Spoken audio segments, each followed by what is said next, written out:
O governo da Venezuela revogou a autorização para que a embaixada da Argentina em Caracas tenha custódia do Brasil no país. A revogação foi feita de forma unilateral e o Brasil irá continuar tomando conta da embaixada até que outro país assuma o local. A reportagem é de Amanda Nascimento. O governo de Nicolás Maduro revogou neste sábado a aprovação concedida ao governo brasileiro para representar os interesses da Argentina e de seus cidadãos em território venezuelano, bem como a custódia das instalações da missão diplomática, incluindo seus bens e arquivos. Na embaixada, 6 colaboradores da líder opositora Maria Corina Machado, acusados pelo governo venezuelano de planejar atividades terroristas, permanecem refugiados. A decisão de Caracas foi tomada depois que a oposição denunciou o cerco à representação argentina, após o rompimento das relações com Buenos Aires e vários países da região que questionaram a reeleição do presidente Nicolás Maduro em meio às alegações de fraude. Em um comunicado, a chancelaria venezuelana afirmou que as instalações da embaixada argentina estão sendo usadas para o planejamento de atividades terroristas e tentativas de assassinato por fugitivos da justiça. Forças de segurança cercam a sede diplomática desde a noite de sexta-feira. O Brasil está tomando conta das instalações argentinas em Caracas desde o início de agosto, quando o governo de Nicolás Maduro decidiu expulsar as equipes diplomáticas de pelo menos 7 países, incluindo a Argentina, após acusações de fraude nas eleições presidenciais. O professor de Relações Internacionais, Urian Fancelli, condenou a medida tomada por Nicolás Maduro. Um ditador que está perseguindo seus opositores, que está violando vários acordos internacionais. A Argentina, no final da semana passada, agora, não sei se foi na quinta ou na sexta, avisou que na segunda-feira entraria com um pedido de prisão pro Nicolás Maduro no Tribunal Penal Internacional, que é aquele tribunal que julga indivíduos por crimes internacionais, né? Então ele julga pessoas, e isso deve acontecer na segunda-feira. Então essa embaixada ela é cercada em um momento no qual, logo após a Argentina fazer essa declaração. O Ministério das Relações Exteriores da Argentina condenou a revogação feita pelo governo Maduro e disse que qualquer tentativa de interferir ou sequestrar os solicitantes de asilo que permanecem na residência oficial será duramente condenada pela comunidade internacional. O governo brasileiro, por sua vez, se disse surpreso com a decisão e anunciou que continuaria a defender os interesses da Argentina até que o governo argentino indique outro estado aceitável para que o governo venezuelano exerça as referidas funções. Muito bem, vamos permanecer nesse tema e agora está conosco Acácio Miranda. Muito bom dia, Cássio. Trouxemos aí todo o panorama atual da Venezuela. A questão no Natal é de fato surreal aí e demonstra realmente todo o isolamento de Maduro. Muito bom dia, Cássio. Bom dia, Marcelo. Bom dia, Soraya. E um bom dia especial à nossa audiência. De fato, a mudança da data do Natal num país de maioria cristã mostra não só o isolamento da Venezuela, mas mostra principalmente o desespero de Nicolás Maduro. É importante que se frise, essa não é a primeira vez que a Venezuela faz isso. A Venezuela fez outras vezes como forma de aquecimento da economia, mas agora Maduro faz como cortina de fumaça para que as pessoas esqueçam dos problemas que ele vive internamente, dos problemas políticos, da fragilidade que ele vive internamente e, principalmente, esqueçam do autoritarismo e da crise humanitária que ele impõe. Ele é o grande responsável, inegavelmente, ao povo venezuelano. Bom, quem está conosco também nesta manhã, aqui no Jornal da Manhã, é o professor de Relações Internacionais, Manuel Furriela. Professor, muito bom dia para você. Obrigada pela sua gentileza mais uma vez de nos atender. E ajudar a gente a entender um pouco, né, de toda essa questão envolvendo a Venezuela, eu queria já pedir para o senhor explicar um pouco para a gente essa situação toda que marca mais um capítulo de escalada da tensão, né, entre os governos Brasil e Venezuela, também a Argentina com a Venezuela. Segundo o comunicado que foi divulgado, né, pela Venezuela, ela se viu obrigada a tomar essa decisão.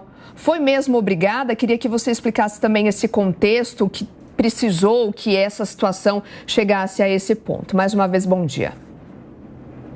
Bom dia. Bom, é um completo absurdo em termos internacionais, inclusive em termos de preceitos, de normas internacionais.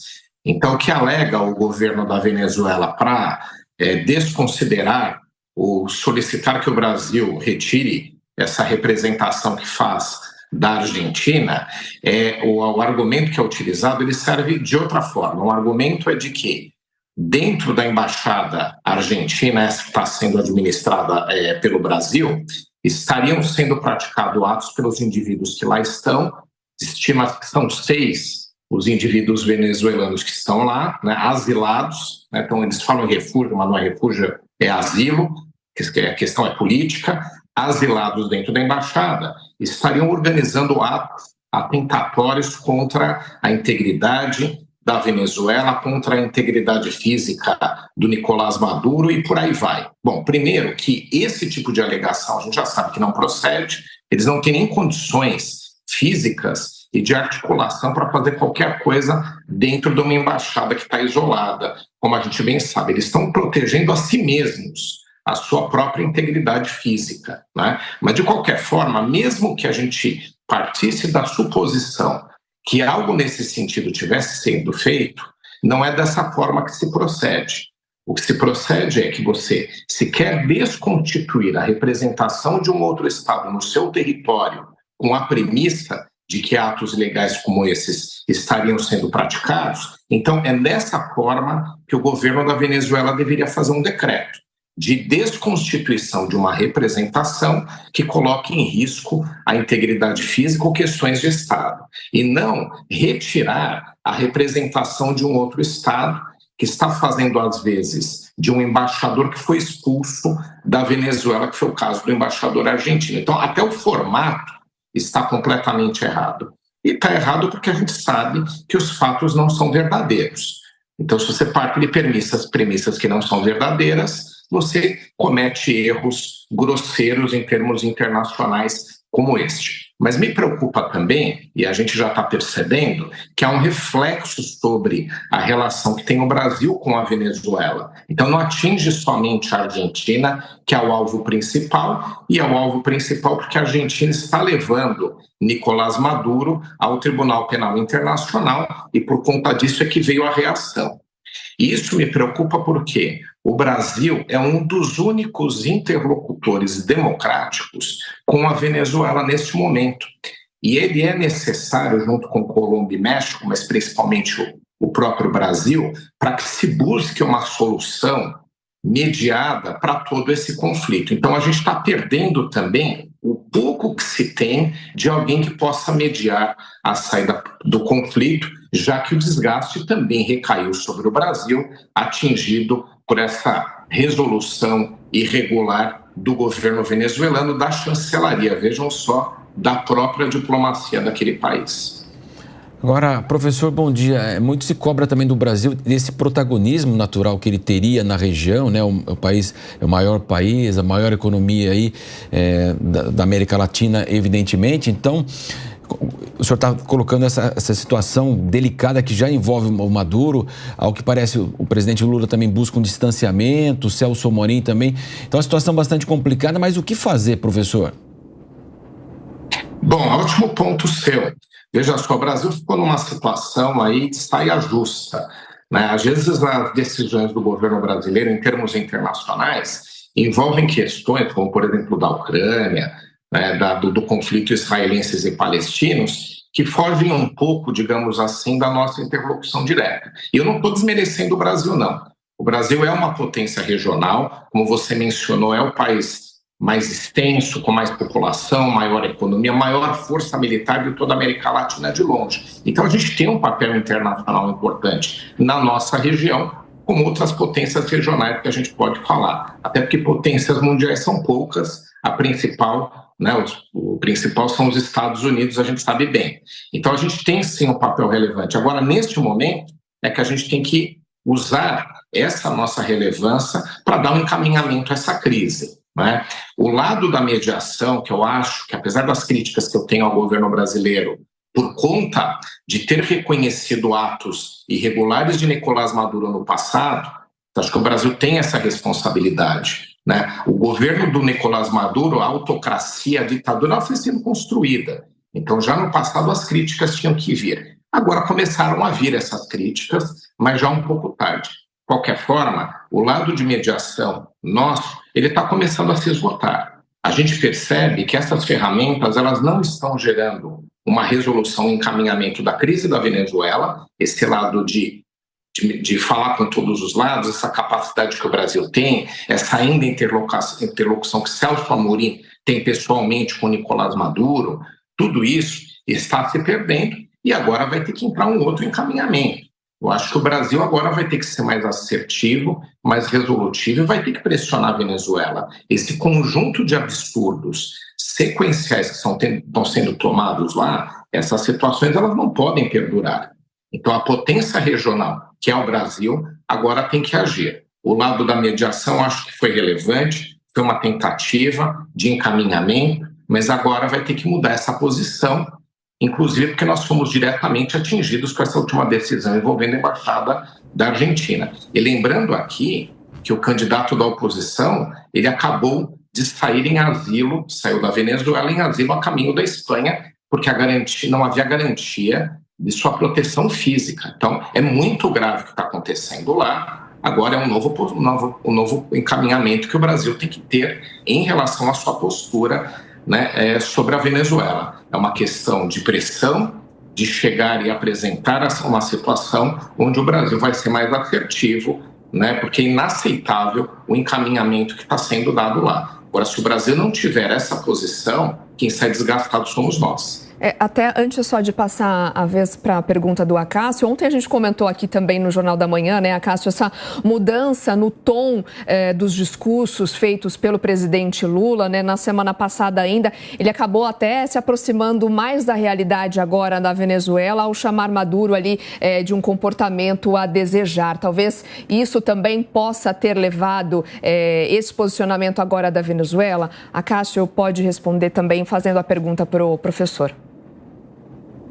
Soraya, sem dúvida alguma, esse comportamento do Nicolás Maduro, e ontem nós dissemos, ninguém discute mais, inclusive dentro do governo brasileiro, que ele é um autocrata, que há uma autocracia, que há uma ditadura na Venezuela, e isso obviamente reflete na postura do governo brasileiro.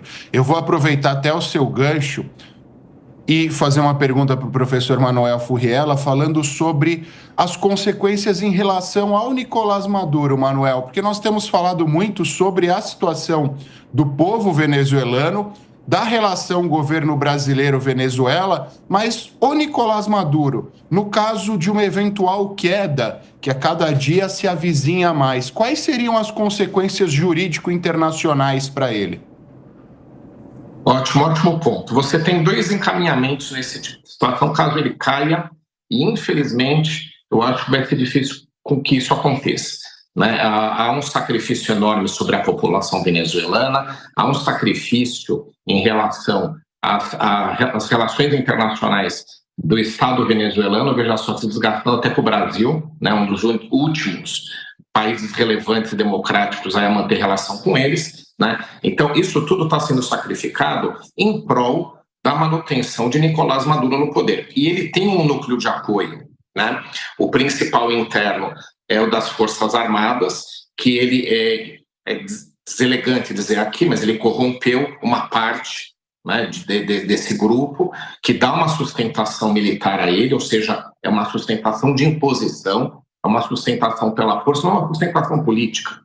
né? Uma sustentação pela força militar, que caso venha algum opositor, os militares estão apostos ali para mantê-lo no poder. E internacional, ele tem com a China, que não sustenta propriamente o governo, se vier outro, ela acredita que consiga se organizar, que é uma relação comercial, né, basicamente, que eles têm, e uma relação financeira, já que a Venezuela deve cerca de 60 bilhões de dólares à China.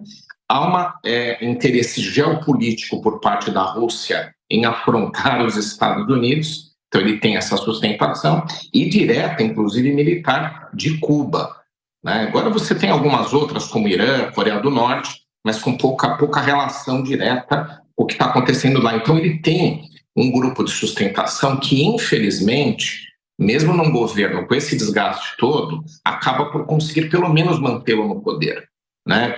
A gente não sabe o futuro, talvez ele realmente caia, e a gente também espera que isso aconteça, que a Venezuela merece um outro encaminhamento, mas, por enquanto, é capaz de mantê-lo no poder por uma questão de imposição. Agora, caso o governo caia, 2 tipos de caminhos acontecem nessa situação. Podemos até dar alguns exemplos de outros líderes mundiais, né, ditadores, etc., que passaram pela mesma situação quando cai.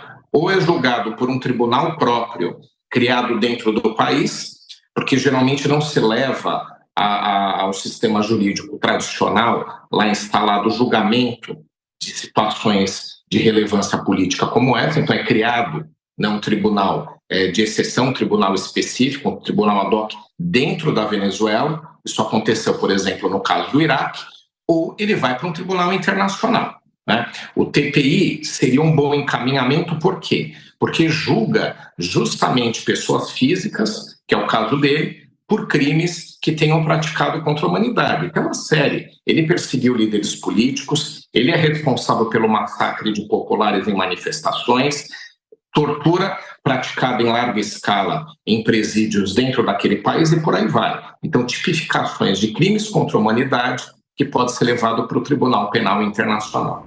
Bom, e agora a gente vai precisar aguardar, né, os próximos dias para entender quais serão os possíveis cenários futuros, se haverá aí a indicação de um novo país para a Embaixada da Argentina em Caracas. Professor, por enquanto, mais uma vez, muito obrigada pelas suas informações, todo o seu conhecimento compartilhado aqui com a gente. Até uma próxima, um bom domingo para você.